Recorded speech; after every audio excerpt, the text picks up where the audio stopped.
They say you should never whistle at night because it can attract evil spirits or bad things to you. So, the book we're going to talk about today is an anthology of Indigenous dark fiction called Never Whistle at Night. The foreword was written by Stephen Graham Jones. It has 26 stories in it altogether, and the collection as a whole is really flipping good. Probably one of the better short story collections I've read in quite some time. A lot of times I'll read collections, and, like half are good and half are all right. They're all right, whatever. This one, I thought most of them were really flipping good. Like, most of these stories, awesome. I'm not saying any of them are bad. I'm saying high caliber stuff going on here. The first story is one of my favorites. I have like 5 or 6 favorites. And the first story, please forgive me if I'm saying this wrong, is called Kashtuka. A Kashtuka is this like weird creature that may look like someone you know, but it's a maybe bad or evil entity that goes after people. So you get into this story. There's this young girl, and her mom wants her to go like get knocked up by this like rich white dude so that they can get money from him. And the daughter's like, what the F? No. And so her mom's like, I want you to go work this dinner at his house and go like cook for this party that he's having. And she's like, no, I'm not gonna do it. And she's like, fine, I'll send your 15-year-old sister. And she's like, okay, that's even worse. First of all, what a horrible mother. And second of all, seriously, you're gonna send the 15-year-old? So she's like, no, I'll go. And so she goes and she gets in this car with this creepy old white dude. And, he's talking to her and whatever. And they're driving down the road and it's night. And all of a sudden, the headlights, they see this, like, person with wearing these furs and everything. And she looks at it and she sees herself. And the guy is like, what? And he speeds up and hits it. You're like, what the F? And she's like, what the? He goes, that deer, man. And she's like, that wasn't a deer. And so they continue on to the party. And then all of a sudden she hears tapping in the back window. They're in a truck. She's like, oh God, it's in the bed of the truck, isn't it? Like, when they hit it, it flew up, went in there. And then the guy's like, thinks she's messing with him. Turns around, there's nothing there. Okay. Wow. They get to the party.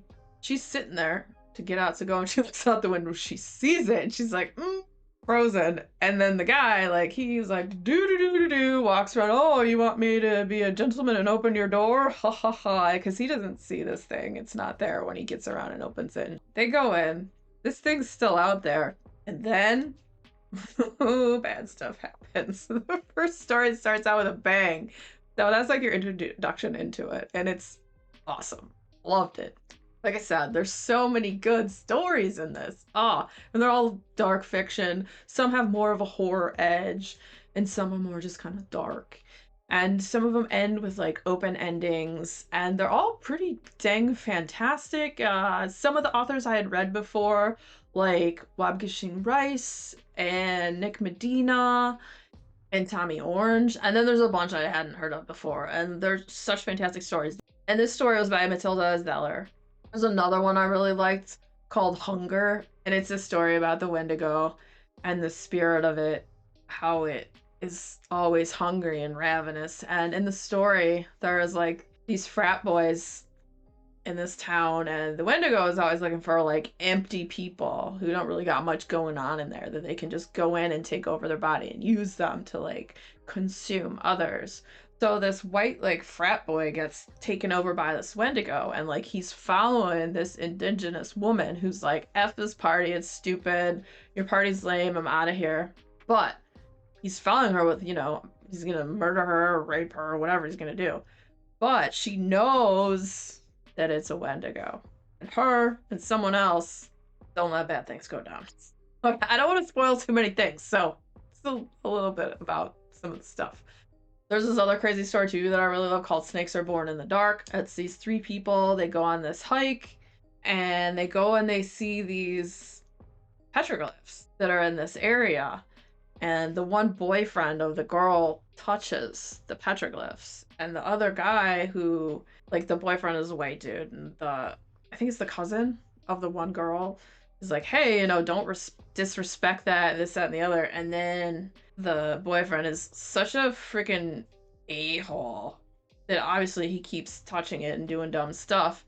And then some really messed up stuff happens. It's almost like weirdly hallucinogenic and kind of wild. And that one was super fun too. There's so many good stories. Just a great variety. Some are scary, some are heartfelt, some are haunting, some open your eyes to, you know, the abuses and mistreatment of how the indigenous people were treated in this country, you know?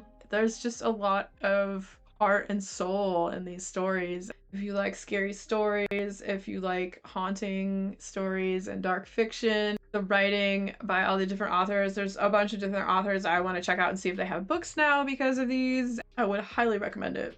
Also, the cover, I love it. I love the bright colors. I love the creatures. It's a good looking cover. So if you're a fan of scary, dark stories, Never Whistle at Night might just be for you. And if you like short stories, the next video coming up will be about another book about short stories. So stick around, check it out. And if you had fun hanging out today, hit that subscribe button, come back, see me again, and we'll talk about more bookish things and weird stuff.